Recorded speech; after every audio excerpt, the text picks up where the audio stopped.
Hey everybody, welcome back. Ready to dive in again? Today we're going to tackle Philippians 4.19. Hmm, interesting one. It is. A lot of people have heard this verse before, but Yeah, familiar, but exactly. Familiar, but like what's it actually saying and how does it like play out in our lives? yeah, totally. The rubber meets the road kind of thing. Okay, so to kick things off, we got to address this saying, this like God helps those who help themselves thing. Ooh, yeah, that one gets thrown around a lot. Right, and it sounds all nice and Pithy. pithy, yeah.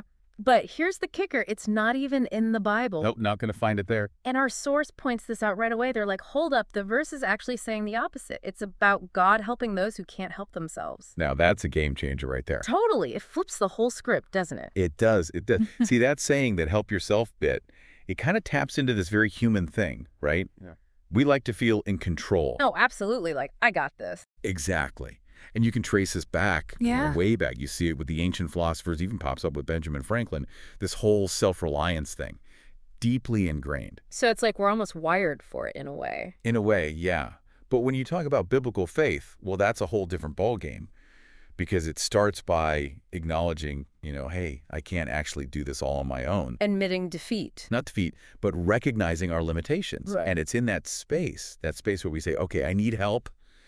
That's where I think Philippians 4.19 really comes alive, when we come to that point of genuine need. So instead of like wearing ourselves out, trying to make everything work, it's more about, Surrender. yeah, surrender, saying, okay, I need some backup here. Which honestly can be terrifying for some people. Oh, 100%. It's vulnerable, right? Yeah, incredibly so. But our source, they're saying that vulnerability, that's Yeah. actually the key. That's what opens the door to this whole other level of trust. Trust in something bigger than us. Because let's face it, when we try to control every little thing, do it all ourselves, it's exhausting Ugh, tell me about it. It's like we're carrying this weight around. all the time. Yeah, and our source, they really hone in on that feeling, of just being overwhelmed, like life is throwing these curveballs left and right. Oh yeah, we've all been there. Right. Whether it's like work stuff, relationship dramas, or even just that feeling of what am I even doing with my life? It's in those moments when you kind of start spiraling that this verse, it's like, boom, right there for you. It is. It's like this lifeline. Yeah. And our source, they talk about how dangerous it is to just fixate on the problems. Oh, so it's not just me being a drama queen. Well, maybe a little. No, I'm kidding. But seriously, it's actually how our brains work. They call it negativity bias. We're wired to zero in on the bad stuff more than the good. So it's like evolutionarily, we're programmed to worry. In a nutshell, yeah. So knowing we're kind of predisposed to this worry spiral, how do we break free? Right, because it's not like we can just flip a switch. Exactly. And Yeah. that's where that whole trusting in God's faithfulness bit comes in. And it's not just some passive thing. It's an active choice every single day. So like, what does that even look like, practically speaking? Because, it's easy to say trust, but Oh, totally. It's a practice for sure. yeah. But I think our source, they give us this really helpful analogy, that parent-child thing. Oh, yeah, that one's good. Isn't it? It's like, think about good parents. They don't just give their kid everything they want, right? Because then they'd be spoiled little brats. Exactly. Good parents, they set boundaries. They make decisions based on what the child needs, even if the kid's throwing a tantrum in the candy aisle. Because ultimately, they know what's best, right? They do. They know that true happiness, that deep down contentment, it comes from a place of love, security, and guidance, not a sugar rush. And that's what God's like with us, right? Totally. Like we come to him with our wish lists, convinced that this thing or that thing is going to be the key to our happiness. When all along, he's like, I got something better in mind. Yes, he sees the bigger picture. He gets our deepest needs, even the ones we don't even realize we have. Okay, so it's about trusting that his plan, his way of providing might look different from what we initially pictured. And that can be tough. Mm. To surrender our limited view, to really embrace his. Yeah, because we think we know better.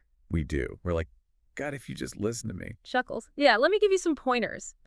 But really, it's about surrendering to his infinite wisdom. Which honestly can be way harder than it sounds, especially when we get caught up in what our source calls spiritual materialism. Ooh, that's a good one. What is that exactly? So it's this idea that, we treat our faith like some kind of cosmic vending machine. Like, okay, God, I did all these good things. Now gimme, gimme, gimme. Or that, like, if we just have enough faith, we'll be rolling in dough. Yeah. Bless me with that new car, God. But real spiritual fulfillment, that comes from seeking a deeper connection with Him, not just accumulating more stuff. It's easy to fall into that trap, though, right? Like we're surrounded by messages telling us we need more stuff to be happy. Oh, absolutely. It's True. everywhere you look. And it's so easy to start thinking, well, maybe they're right. Maybe I do need that new gadget. Right. But then you're like, wait, didn't we just talk about how true happiness comes from something deeper? Exactly. It's about that connection with something bigger than ourselves. And that brings us to, like, the heart of it all, right? Yeah. Philippians 4.19. Okay, so let's break this thing down. Our source, they go phrase by phrase. And it's amazing how much richer it becomes when you really unpack each part. It's like, those intricate paintings where the closer you get, the more details you see. Yeah. That's what this verse is like. Love that analogy. So, like, right off the bat, you've got that phrase, riches and glory. Easy to just skim over it, but riches and glory, come on, that's powerful. Right. There's this depth to it. It's not just about, having enough to scrape by. It's about this abundance that's almost impossible to fathom God's limitless resources, His overflowing grace. And then it goes on to say that God will supply all our needs in Christ Jesus. It's like, hold up, this isn't just some universal freebie. There's a relationship here. It's personal. Yeah. It's like that IOU analogy our source talks about. Not that we could ever earn God's provision, but it's like He's already made good on His promise through Christ. It's a done deal. Exactly. Like, we're holding the winning lottery ticket, but we're still over here stressing about how we're going to pay rent next month. Laughs. Why do we do that? Because we forget. We lose sight of who's really in control, who's holding that winning ticket. So yeah, it all comes back to trust, doesn't it? Trusting that He's got this, even when we can't see the whole picture. Even when it feels like we're stumbling around in the dark.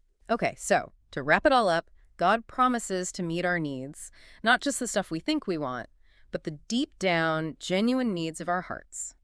And that promise, it's not shaky or uncertain, it's guaranteed by His character, by who He is. By His very nature. Yes, but, and this is a big but, we have to do our part. We have to choose to trust Him, to let go of our need to control everything, to try to figure it all out on our own. To loosen our grip and let Him lead. Which, let's be honest, can be way easier said than done. But that's the challenge, right? That's the heart of what it means to live out this verse. And as always, our source leaves us with something to chew on. They ask if God's supply is perfect for all time and for eternity, not just for today's worries, but for every worry we'll ever face. What does that say about our current situation, no matter how messy or overwhelming it seems? So there you have it, folks. Keep thinking about it, keep wrestling with it, and until next time, happy diving.